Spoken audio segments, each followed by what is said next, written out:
This has been a turbulent, unprecedented time for the royal family. We have had the Oprah interview and the devastating fallout from that interview. Of course, the very sad and relatively sudden passing of the Duke of Edinburgh. The huge impact that that has had on the monarchy and its foundations. The pandemic and how that forced the royal family to change the very way it worked.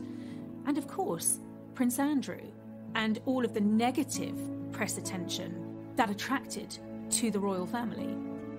Kate has been very much a peacemaker behind the scenes. It's no secret that the brothers fell out really very badly. At one point they weren't even talking. There have been deep strains and tensions and a rift which has really divided the heart of the royal family, and that's been very upsetting for Kate to see. She knows how close William and Harry have always been, but actually it was Kate who ultimately brought them together. And, you know, in many ways, the royal family have lost the patriarchal figure. Prince Philip was often the one who would sort out rifts within the family, and here was Kate stepping into that role. And I don't think anyone could have watched that funeral and not thought of the brothers walking behind Diana's coffin. William didn't want to walk, and Philip said to him, "If I walk, will you walk?" And I think we've almost seen Kate say to William, "If I talk, will you talk?" And she instigated what seemed like a very natural coming together of the boys, and they did talk. The world wanted to see them shoulder by shoulder, and they were, and I think she would never admit it because she's actually quite like the late Duke of Edinburgh, very modest, but she played an important role in that. Kate didn't escape scrutiny in that interview. Meghan wanted to settle scores. Her reaction to that story, I think, speaks volumes about her. She could have issued a statement. She didn't. Her silence spoke volumes. She was dignified. And I think what certainly struck me as very illustrative of her character was that when it came to that public reunion with Harry, whatever feelings she may have had about him, about his wife, about being pulled into that Oprah interview, she set aside, and she was the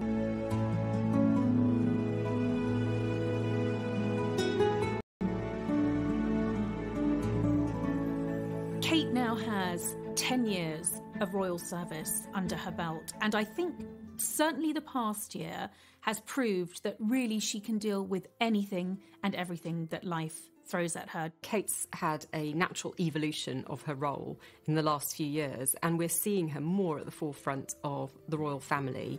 Her children, of course, are out of the baby stage, just about, so she has more time. But also she's developed so much in terms of her role. Her experience has grown, her confidence has grown. She's put in the work over the years, nearly a decade of being a member of the royal family, and she really knows what she's talking about now. She absolutely dotes on her children. She loves being a mother, and it's no coincidence that her cause, her plight, her mission for the rest of her life is to invest in the mental health and well-being of the next generation. People often ask why I care so passionately about the early years. Many mistakenly believe that my interest stems from having children of my own. And while, of course, I care hugely about their start in life, this ultimately sells the issue short. Parenthood isn't a prerequisite for understanding the importance of the early years. If we only expect people to take an interest in the early years when they have children, we are not only too late for them, we are underestimating the huge role others can play in shaping our most formative years too. There's something special happens with Kate when she's around children. Her eyes light up, she lights up, she becomes radiant and open, and I think she knows that that's her calling. No, you've been here before? Yeah. I've been here before in the playground.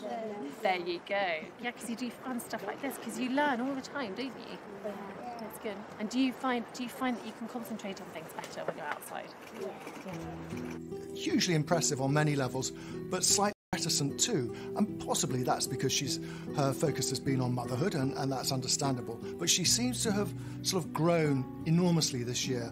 Her popularity has soared, her maturity seems to have spread out in intriguing new areas, and I think she's showing a bit more of herself too. I mean, one of the criticisms I think one has had of Kate in the past has been that she's sort of been reluctant to reveal too much about herself, and I think the more we learn about herself, the more interested we, the public, are in what they find.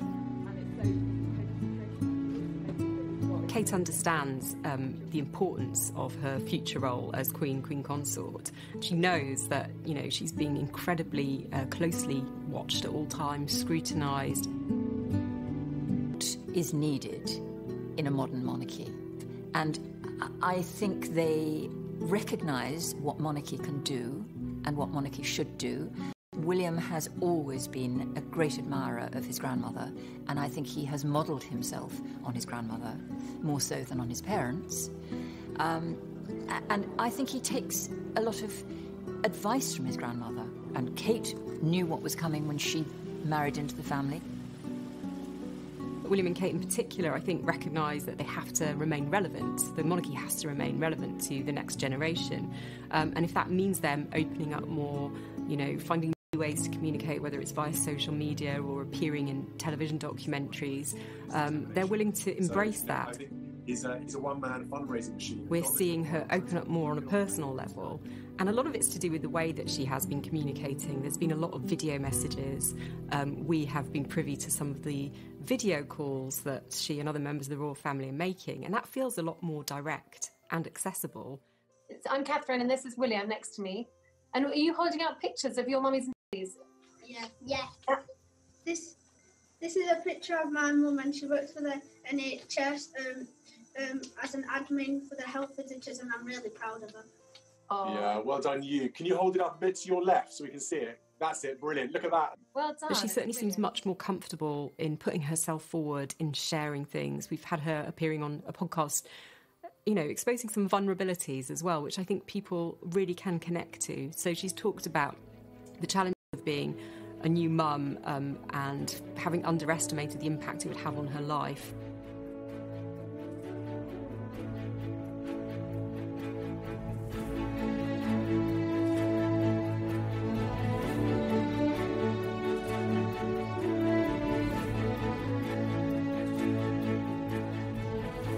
This is a couple who want to be respected and who want to work hard, who want to be able to connect with the public, who want to be relevant. I mean, they realise, I think, better than anyone else, that the future, the success of the monarchy is very much in their hands.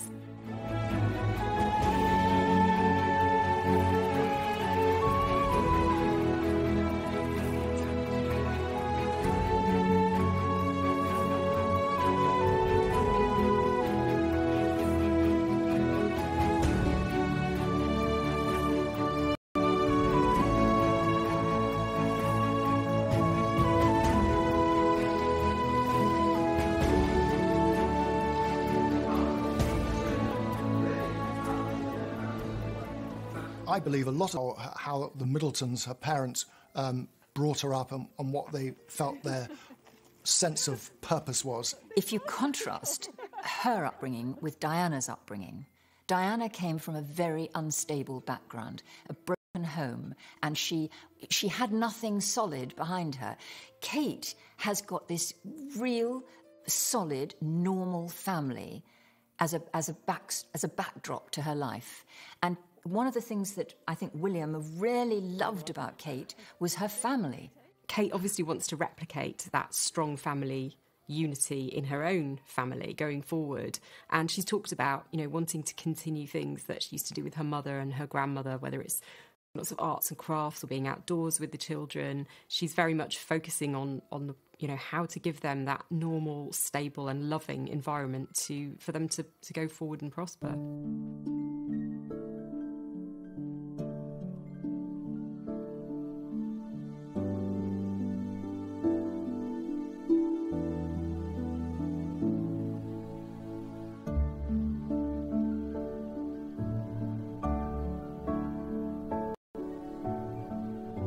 It's absolutely the case that Kate's upbringing has shaped the woman that she is. It's shaped the mother that she is. And, I remember being told by a courtier that whatever she's doing work-wise, the most important thing is her husband and her children.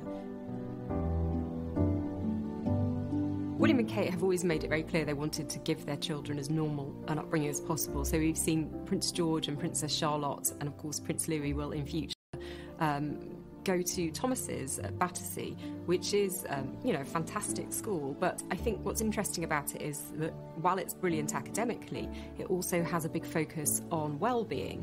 I would think it's no coincidence that they've sent their children to a school where the motto is "Be kind." My own commitment is to the youngest and most vulnerable in their early years, babies, toddlers, and school children, and to support all those who care for them. They've done a great deal to keep the younger generation tuned in to what they're doing. If you look at mental health, if you look at young people's welfare in particular, they've both been very closely involved with that, particularly from the mental health point of view. And I think that is going to be on the consciousness of young people. And I think with William's Earthshot Prize, that will really capture the attention of a younger generation. So the Earthshot Prize itself is really a way of elevating people's voices, solutions that may be out there that we've never heard of or haven't had the chance to scale up. So it's really the most prestigious global environmental prize you can imagine. And it is truly global. We've got a prize who are going to filter through a number of these solutions to try and really tackle some of Earth's greatest environmental challenges. We know that young people are very motivated by green issues and genuinely are concerned for the future of the planet. And I think by him enlisting some high-profile figures and bringing it to the world stage, they are able to engage with that younger generation. I think that will continue. Possible solutions to fixing and tackling some of the world's greatest environmental challenges. The only power that members of the royal family have are this convening power. Because of who they are, they can get people together. And William has demonstrated that he's learned about that with this programme he announced recently, the Earthshot programme. He's put together some very impressive people.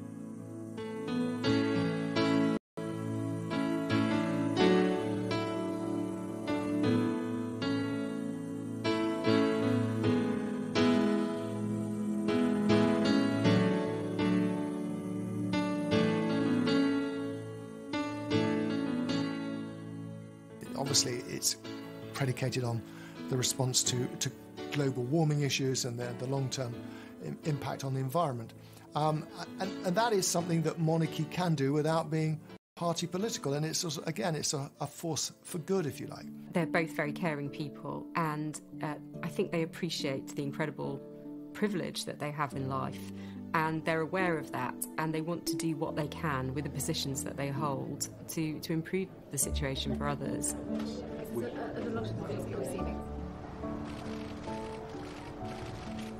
Kate in particular, I'm thinking about her work on mental health and early years has very much stemmed from the problems she's seen adults encountering, whether it be depression or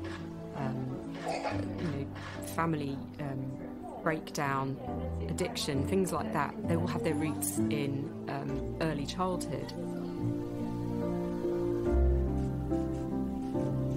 And by focusing on that, it's her way of trying to contribute to a real societal change over a long period of time. This isn't just about unveiling a plaque, cutting a ribbon and then going home. They really are connected to the issues that they're focusing on. I was with the Duchess in 2020. Kate launched her new campaign, her involvement with the early years, which I think, has actually allowed us to see far more of the real Kate, a side to the Duchess that most people don't really get to see. And I was actually with Kate in Cardiff for a day where she was visiting a children's centre. And, she really does children. He would just light up the room, and Kate's the same. She just knows exactly how to be around little people. She forgets about the cameras, she's not at all self-conscious, she gets down on her knees, she engages on an eye-to-eye level, and, she's really, really impressive. And I think it really struck me, working with her, following her that day, that, this isn't just a stopgap until the next project comes along. No, this is her campaign for the rest of her life. It's taken time for her to find her feet, but now she's really found this direction for not just now as the Duchess of Cambridge, but I think for her future as the Princess of Wales and later as Queen Consort. There is an authenticity in how they deal with small children. Again, I hate bringing back the lessons of the past, but it's clearly something that William will particularly remember from his mother, the way that Diana got down to a child's level so that she could look eye to eye to children, whereas royals up to that point would put their hand down and look down at children, and children would have to look up.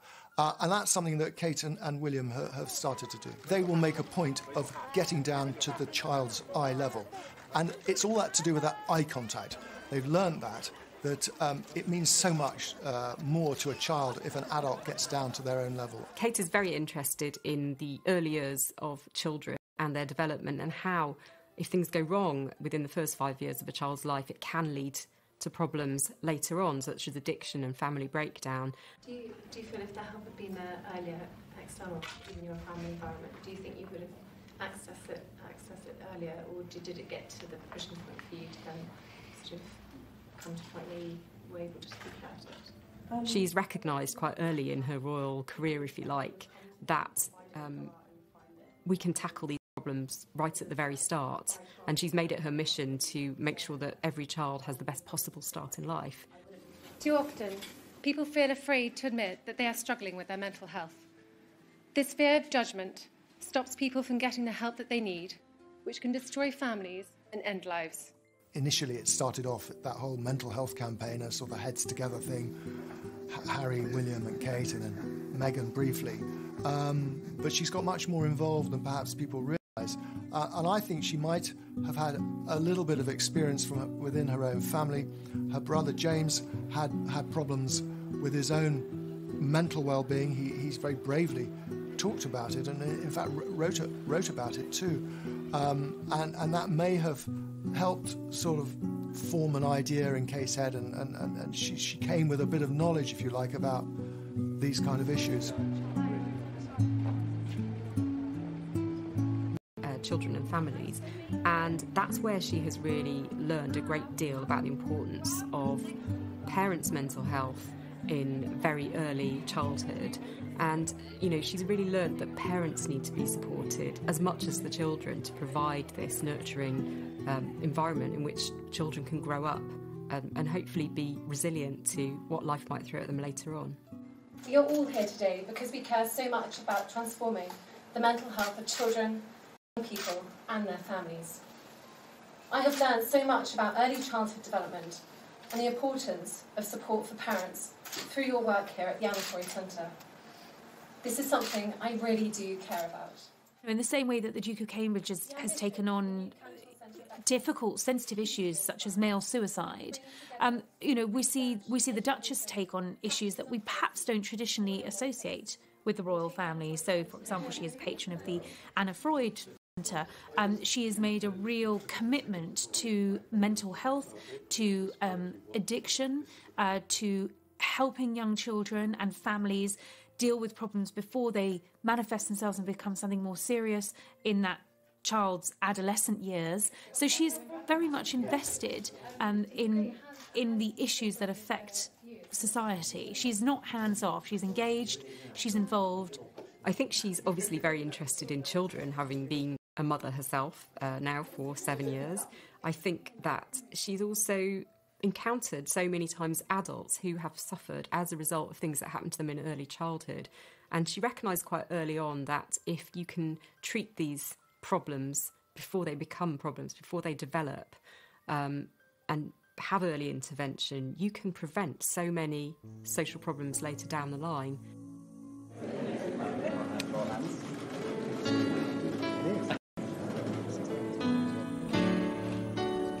It's quite a difficult thing to land too, isn't it? Why do they Thank you.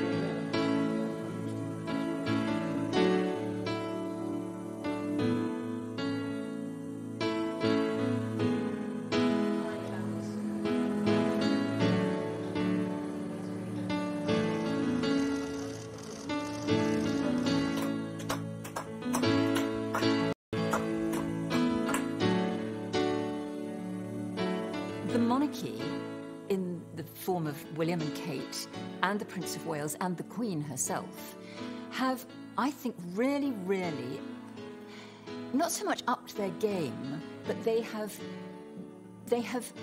filled a vacuum. Very easily have been a vacuum during the coronavirus pandemic. We had no tours, no or very few engagements in person, and of course various members of the royal family no longer taking part in royal duties. Prince Andrew stepped down at the end of 2019. Harry and Meghan relocated to Los Angeles, and they're no longer senior working members of the royal family. Something clearly went wrong in the relationship between the Fab Four, William and Kate and Harry and Meghan. When Meghan first appeared, it looked as though they were going to be the most fabulous four. They all seemed to be on the same page in terms of what they wanted to do with their working lives, make the world a better place. You know, they were all interested in the same, seemed to be interested in the same sort of issues. Harry and I used to go to a lot of engagements and see these incredible charities doing really great work, but felt that we could give more, and how could we do that? And so the foundation idea sort of bubbled up as a sort of vehicle to be able to do when we walked away from these engagements. And it all looked as though it was going to work brilliantly. But then it did all fall apart, as we all know. I think there's no doubt that Kate and Meghan are two very, very different people who didn't see eye to eye. But that wasn't enough to cause this kind of rift. I think that William almost certainly did fall out with Harry. Not intentionally. I think that William asked Harry, when he first knew that Harry was galloping into a serious commitment with Meghan, he just suggested that he might put on the brakes a bit. Was he absolutely certain? Which was a very reasonable thing for him to ask, because they were the product, the pair of them, their childhood had been wrecked by having parents who rushed into marriage far too early. So it was a reasonable question from a caring and loving older brother. Harry, I think, took it very, very amiss and was angry, and I don't think has forgiven William. William probably does have a major regret over the conversation that he had with his brother around the time of the engagement, when Harry and Meghan got engaged, when William basically sat down with Harry and urged him to just take his time, not to rush into anything. What was intended as well-meant brotherly advice didn't go down with Harry at all. Harry felt that he didn't have his brother's support, and that really was the beginning of the breakdown of what was, up until then, an unbreakable brotherly bond. My personal feeling is that Meghan was very unhappy here. And Harry, who has always been very knee-jerk in his reactions to things, very instinctive and impulsive, said, right, I'll take you home. We'll go. Thinking that it would be possible to have one foot in each camp, and then discovered, of course, that was not going to be possible.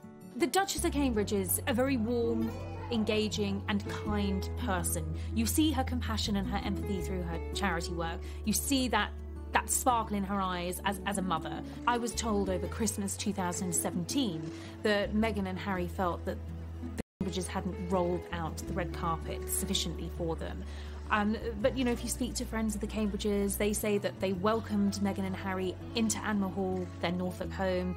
They made them feel at home. It was William who sort of extended that olive branch after that sticky patch with Harry. Harry and Meghan's absence is a big one.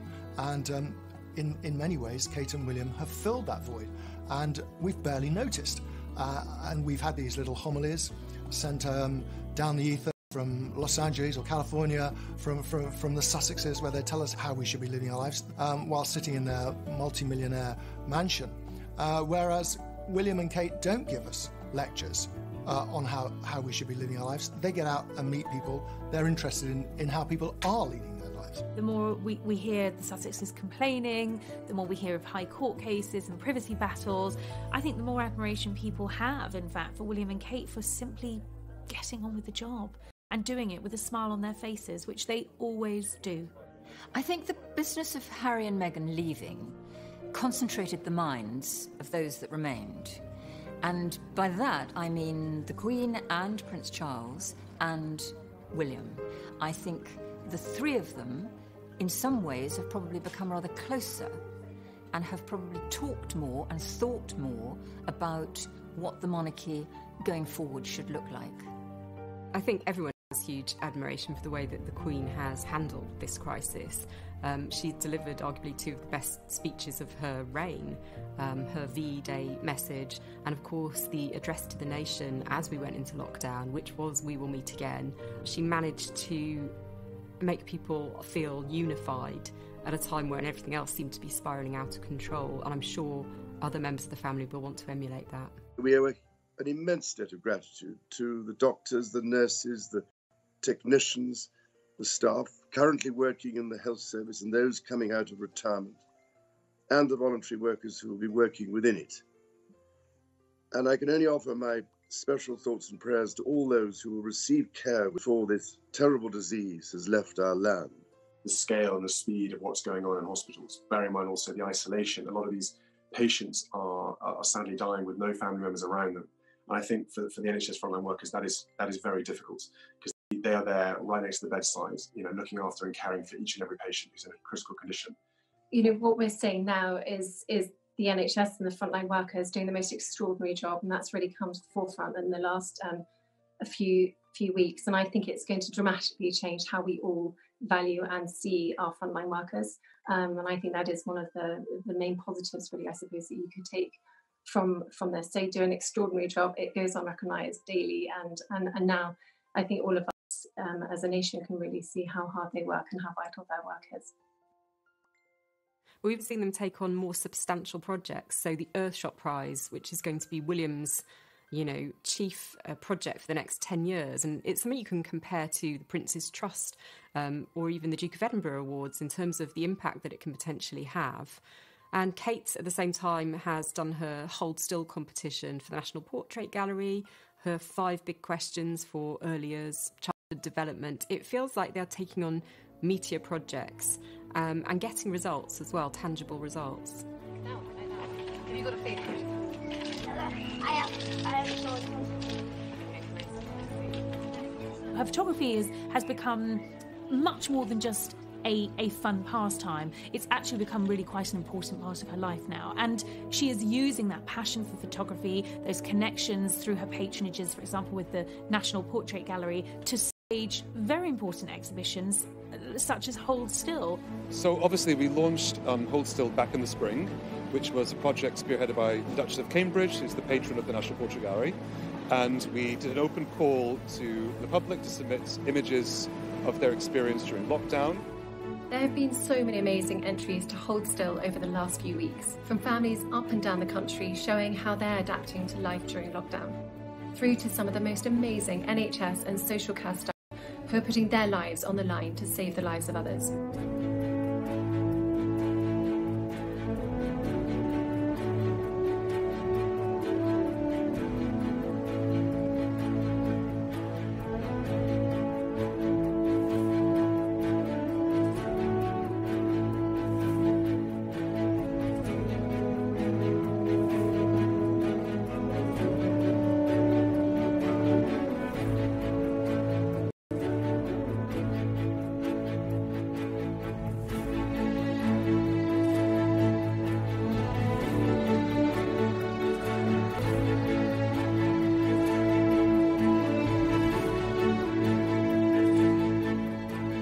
What we saw with Kate was use her passion for photography to tap into the public mood and come up with a very unique and very successful photographic exhibition. I mean, the first virtual exhibition of its kind. And here at the helm, driving it, is the Duchess of Cambridge.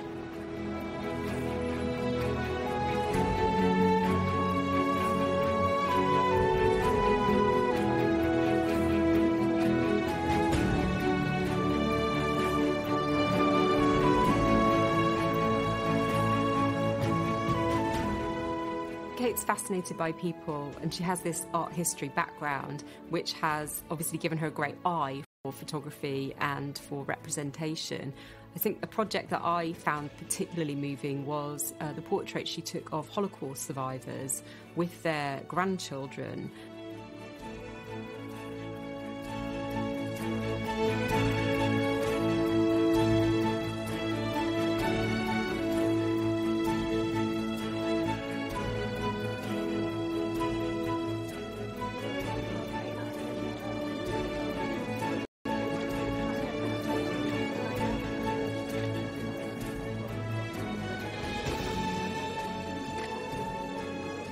I think she was able to tell their stories in an image in a very powerful way, and that's obviously come, after quite a lot of careful study and consideration. It was Kate who took a photograph of Charles and William. William with his arm around his father's shoulder, towering over Charles. And, it was one of those rare royal photographs that so captured not just a moment, but a relationship. You could see the closeness between father and son. Well, ladies and gentlemen, I must say I'm so thrilled to have this opportunity to be with you all today, and I feel that now at last, as you can see, the hereditary principle is now coming into effect, and I'm delighted that my eldest son is taking over from me. It's a great honour to be here with my father, to accept the presidency of the British Tobacco Club, continuing that from my grandfather as well. Clearly he admires his father. He admires what he's done on environmental issues and other issues. But the difference, I think, is that William, whereas Charles sort of has a view on everything, William is not going to do that.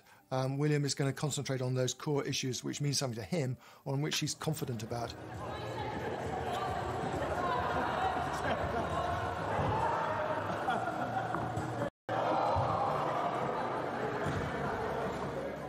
You do see them with William and Kate and Charles and Camilla at the start of 2020, which is quite unusual. And I think it would be great to see more of them doing things together. There does appear to be a very warm friendship between the Duchess of Cornwall and the Duchess of Cambridge. Camilla is someone who's got a great sense of humour. She's very good fun. And, of course, she knows the ropes. She has had a life on the outside, if you like. And she has learned, through some fairly difficult circumstances, how to work as a member of the royal family. And I think that she and Kate will have been able to support each other quite a lot from that point of view.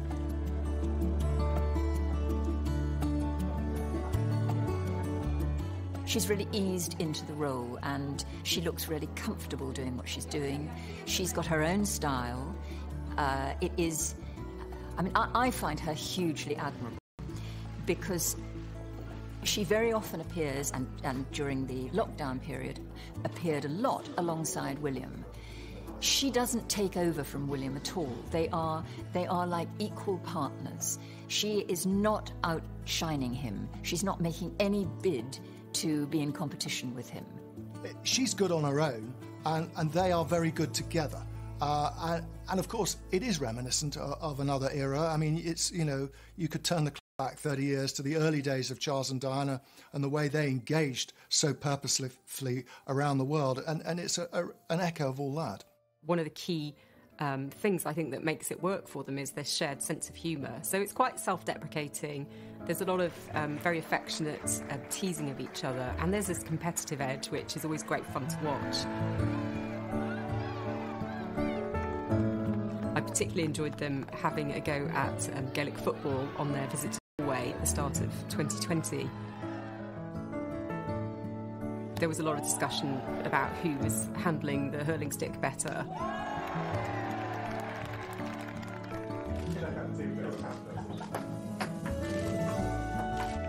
I mean, they're both incredibly competitive. They were both very good, sporty young people in school and university. It's something they're quite prepared to show in public. I mean, many members of the royal family dare to reveal that side of their character. Catherine's going to pick up the first ball. Okay, so the first number is 5 and 8. 58. Having done a virtual bingo calling session with a care home in Cardiff, as soon as they were able to travel once restrictions were lifted, they headed down to Cardiff to visit the residents, some of whom, remembered this call having happened, others were less certain. Do you remember we came, you might not recognise the faces, but we did the bingo with you? Yes. You won. Yes. Excellent. Was it that bad? It was one of those moments which was just a complete joy to witness.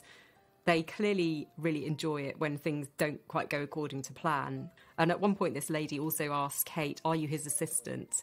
Which she took with great good grace. And she just sort of giggled and said, "Yes, well, I've been your assistant for a very long time." They're the sort of couple that will finish each other's sentence. You know, Kate knows what William's thinking before he's even said it. She'll crack a joke that'll make him laugh. William and Kate are very good at using humour, much as the Duke of Edinburgh, although he has sometimes been criticised for it.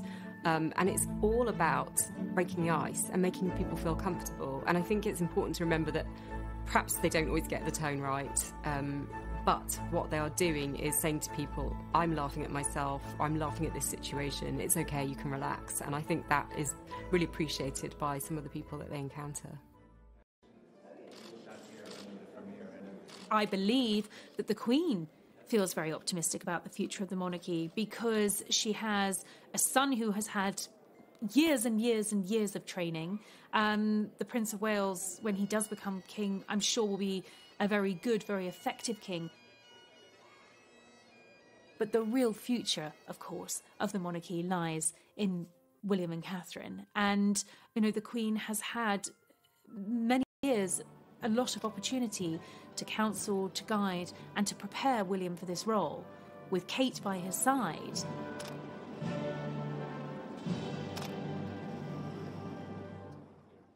Where there is, I think, a relevant point is the role of monarchy. And at times of national crisis, monarchy seems more relevant than ever. And when we have a very divided nation, as we do, and political infighting that carries on almost on a daily basis, the fact that the royal family can sort of transcends all that and can make us feel better about ourselves is a good thing. And it's really where William and Kate have been in their element, at sort of smoothing over troubled waters, if you like. In terms of William and Kate preparing for their future roles, it's ongoing work, and it's something that has been ongoing since the time of their marriage.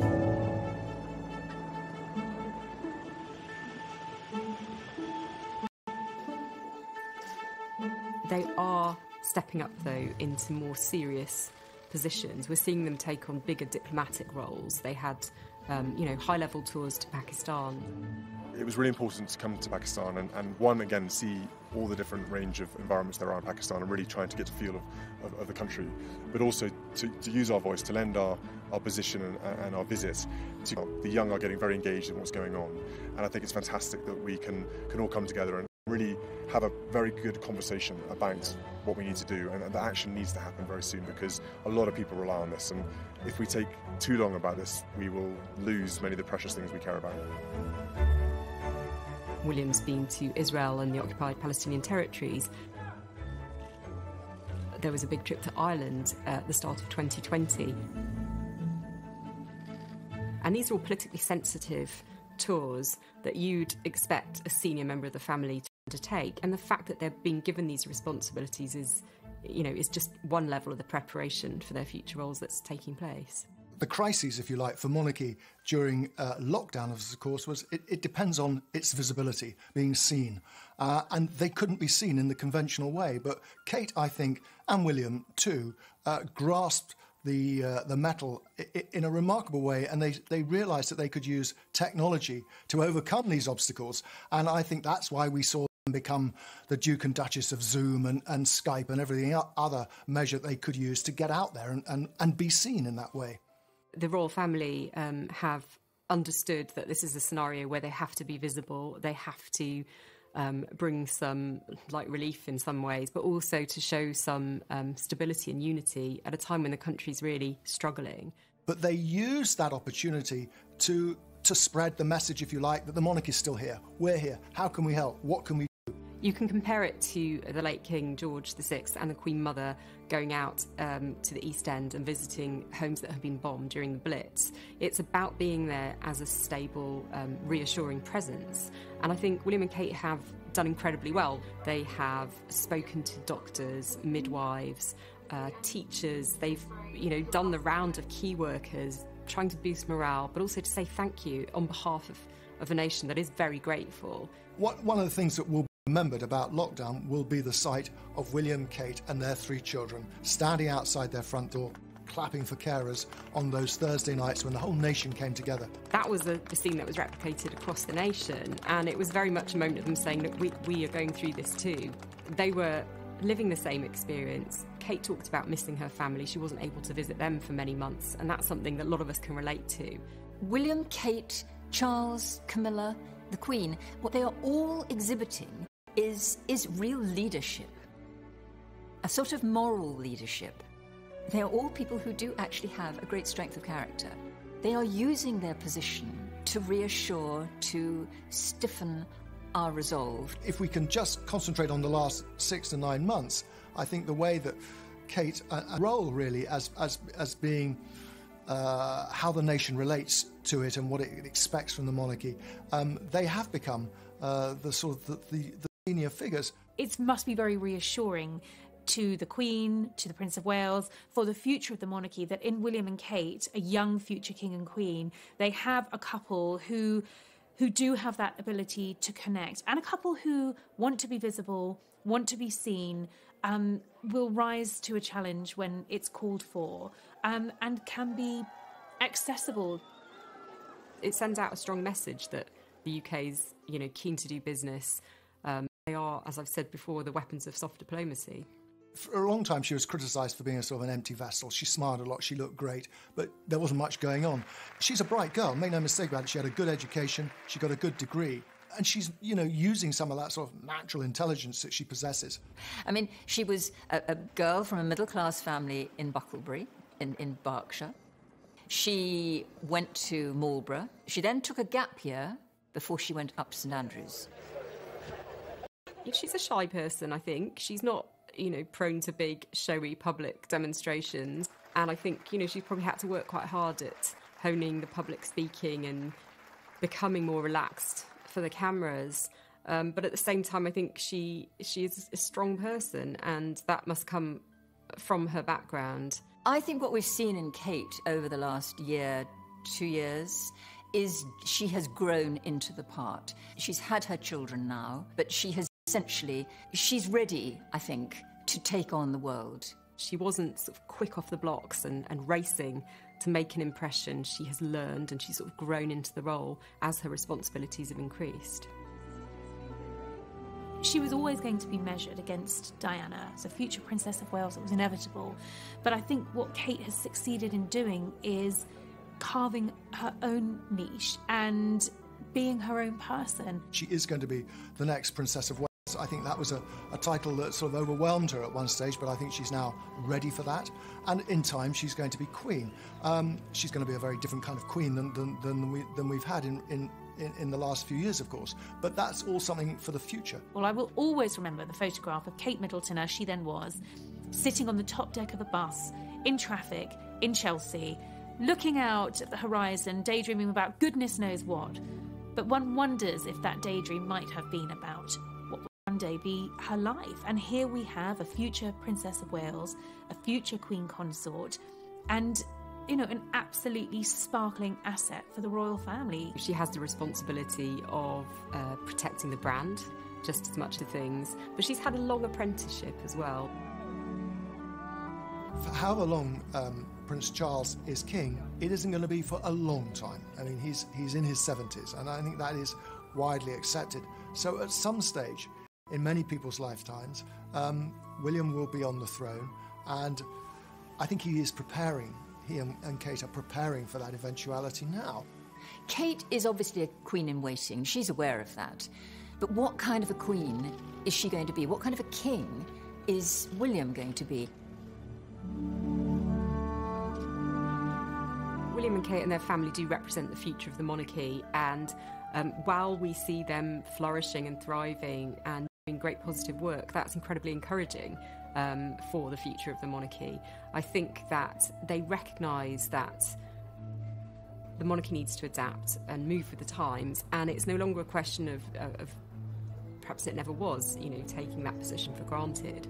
They really want to give something back and to make changes and to bring about solutions to problems rather than just be symbolic figureheads. In many ways, the pandemic may well be the making of the new royal family. When you look back at 2020, the standout frontline royals have been William and Kate. But in William and Kate, you know, they are the bright future of the monarchy. They've proved that. They understand a bit about real life. I mean, often a criticism made of the royals over the years is they live in their ivory towers and they don't really know what it's like for ordinary people and how they live their lives. And somehow you get that sense with William and Kate in particular, that she understands, she gets it.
Kate now has 10 years of royal service under her belt, and I think certainly the past year has proved that really she can deal with anything and everything that life throws at her. Kate's had a natural evolution of her role in the last few years, and we're seeing her more at the forefront of the royal family. Her children, of course, are out of the baby stage, just about, so she has more time. But also she's developed so much in terms of her role. Her experience has grown, her confidence has grown. She's put in the work over the years, nearly a decade of being a member of the royal family, and she really knows what she's talking about now. She absolutely dotes on her children. She loves being a mother, and it's no coincidence that her cause, her plight, her mission for the rest of her life is to invest in the mental health and well-being of the next generation. People often ask why I care so passionately about the early years. Many mistakenly believe that my interest stems